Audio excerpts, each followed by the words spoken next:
Magandang hapon po sa ating lahat mga kabayan. Finally, nahanap po natin sila at nakontak natin muli si Kuya Melvin.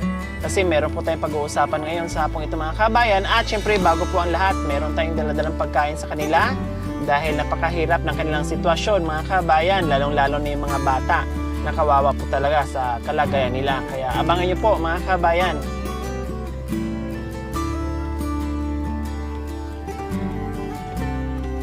So ayan po sila mga kabayan. No? Hello! Kumusta kayo? Okay lang po. Hindi ba kinabasa sa ulan? Hindi, kasi ang laki ng bahay nyo. Bahay nyo na ba yan? Oh, hindi. Sige, bababa ako ha. Okay. So ayan po mga kabayan, bababa tayo. Hello. Hello, Kuya Melvin. Good afternoon. Pwedeng ma-vlog uli? Okay lang sa inyo? Okay, so kumusta kayo? O, dito kayo lahat O, tabi-tabi kayo dito. So, ayan po mga kabayan, nandito muli, no? Si Kuya Melvin and Ate Ella at sa mga guwapito at magagandang mga anak nila.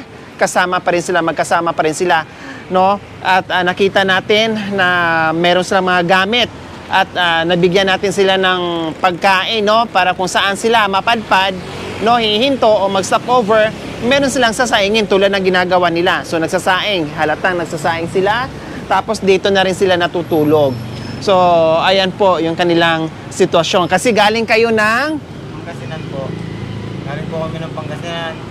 Bali galing po kami ng Laguna, umikot po ng Pangasinan. Magmula po Bulacan, Pangasinan hanggang nakarating na po kami dito. Okay. So, okay. Nasaan na yung pagkain natin? May dala-dala tayong pagkain. Tuwang-tuwa kayo sige, tag-iisa muna. Salamat po. You're welcome. Thank you po.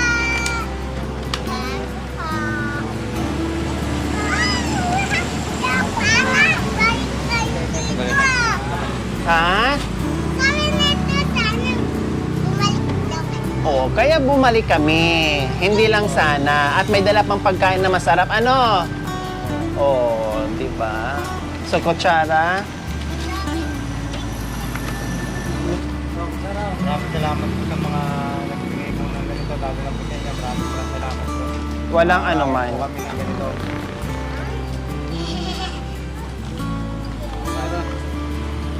Bakit lubos yung pasasalamat niyo, Kuya Melvin? Ngayon lang po kami nakakain ng ganito simula po nung March hanggang ngayon lang po. Nung nawalan ka ng trabaho. Ngayon lang po. Ayan po, mga kabayan, pakainin muna natin sila. Ito na yung merienda at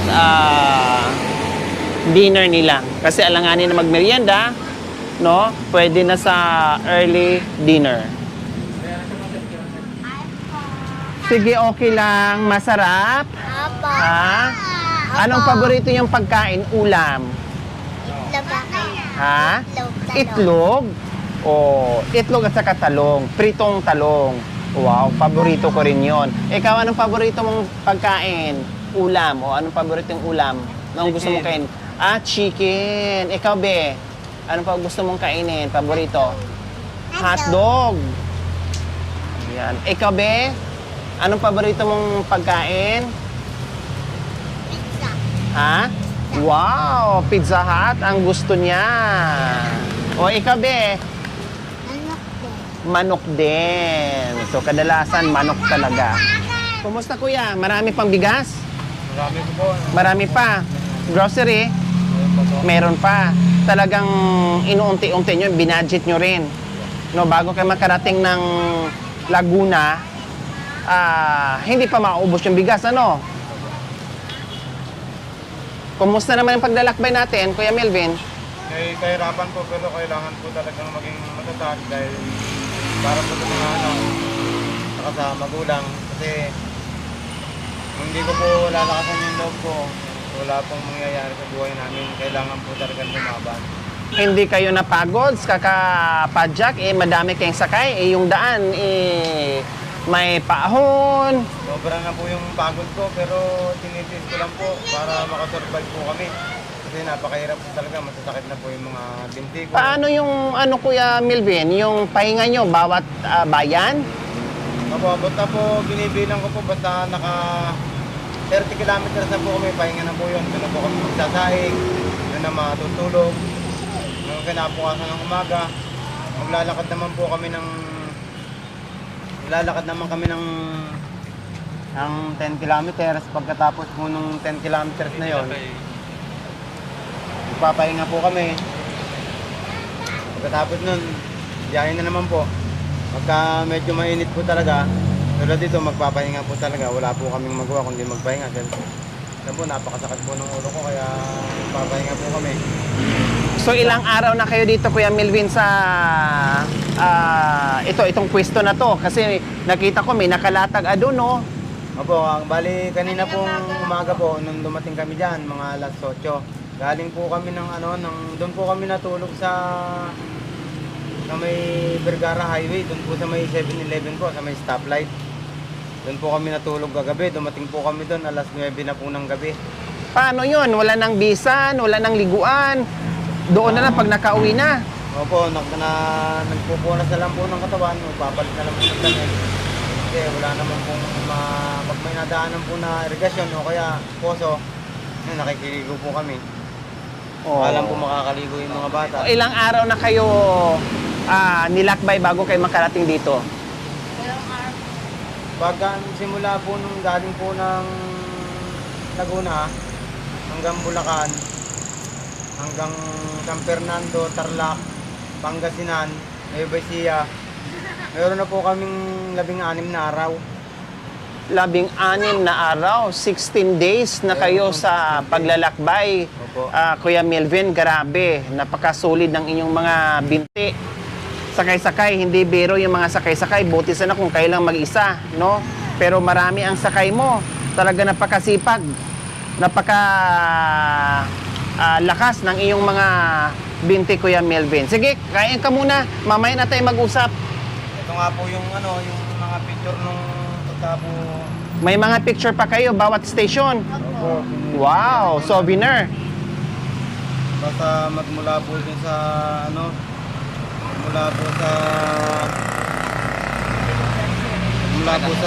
ito po yung mga picture na yan. Yan po, yan. Nakita nyo po yan. Magkasakay po sila lahat dyan. Basta lahat po ng madadaanan namin.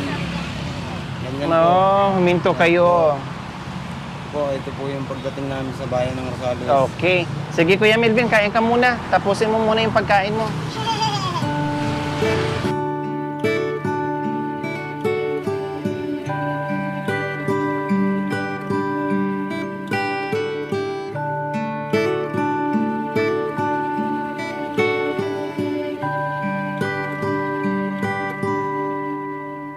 Hey baby, this is your lullaby song. My baby, just fall asleep in my arms. In the dark of the night, should you open your eyes and be scared? I'm just down the hall and in no time at all I'll be there. I'll be right there to sing you your lullaby song.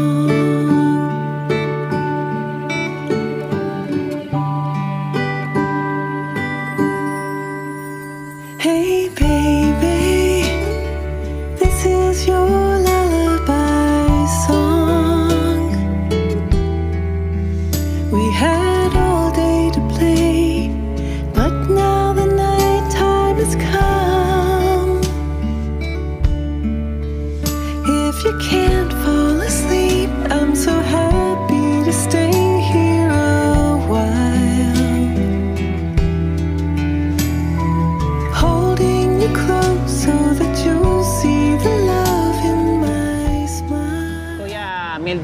Anong mensahe nyo, lalong-lalo na kay Sir Tikram na malaking bagay talaga na nakatulong sa inyo? Sir Tegram, humihingi po ako ng paumanhin sa inyo. Sana po mapatawad nyo kami.